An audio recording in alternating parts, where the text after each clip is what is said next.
नमस्कार साथियों, बालकांड के इस एपिसोड में आपका स्वागत है। श्री गुरुपद नख मनि गण ज्योति सुमिरत दिव्य दृष्टि ही होती। दलन मोह तम सो सप्रकाशु बड़े भाग उर आवै जासु। श्री गुरु महाराज के चरण नखों की ज्योति मणियों के प्रकाश के समान है, जिसके स्मरण करते ही हृदय में दिव्य दृष्टि उत्पन्न हो जाती है। वह प्रकाश अज्ञान रूपी अंधकार का नाश करने वाला है। वह जिसके हृदय में आ जाता है उसके बड़े भाग्य हैं। उघरहि विमल बिलोचन ही के मिटई दोष दुख भव रजनी के। सूझहि रामचरित मनि मानिक गुप्त प्रकट जहाँ जो जहि खानिक। उसके हृदय में आते ही हृदय के निर्मल नेत्र खुल जाते हैं और संसार रूपी रात्रि के दोष दुख मिट जाते हैं एवं श्री रामचरित्र रूपी मणि और माणिक्य गुप्त और प्रकट जहाँ जो जिस खान में है सब दिखाई पड़ने लगते हैं। अब बढ़ते हैं दोहा की तरफ। जथा सुअंजन अंजि दृग साधक सिद्ध सुजान। कौतुक देखत शैल बन भूतल भूरि निधान। जैसे सिद्धांजन को नेत्रों में लगाकर साधक सिद्ध और सुजान पर्वतों वनों और पृथ्वी के अंदर कौतुक से ही बहुतों सी खाने देखते हैं।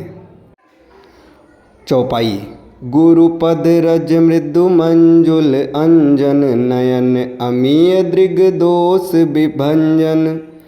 तेहि करी विमल विवेक बिलोचन बरनऊ रामचरित भव मोचन।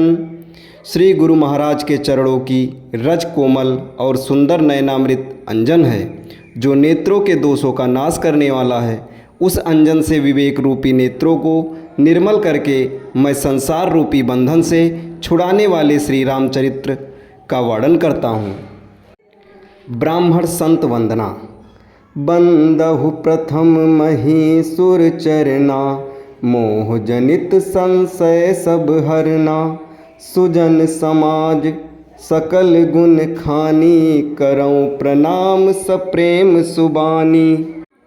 पहले पृथ्वी के देवता ब्राह्मणों के चरणों की वंदना करता हूँ, जो अज्ञान से उत्पन्न सब संदेहों को हरने वाले हैं। फिर सब गुणों की खान संत समाज को प्रेम सहित सुंदर वाणी से प्रणाम करता हूँ। साधु चरित शुभ चरित कपासु। निरस बिसद गुण मैं फल जासु। जो सही दुख पर छिद्र दुरावा। बंदनीय जहि जग जस पावा। अर्थात संतों का चरित्र कपास के चरित्र के समान शुभ है, जिसका फल नीरस विशद और गुणमय होता है। कपास की डोरी नीरस होती है, संत चरित्र में भी विषयासक्ति नहीं है, इससे वह भी नीरस है।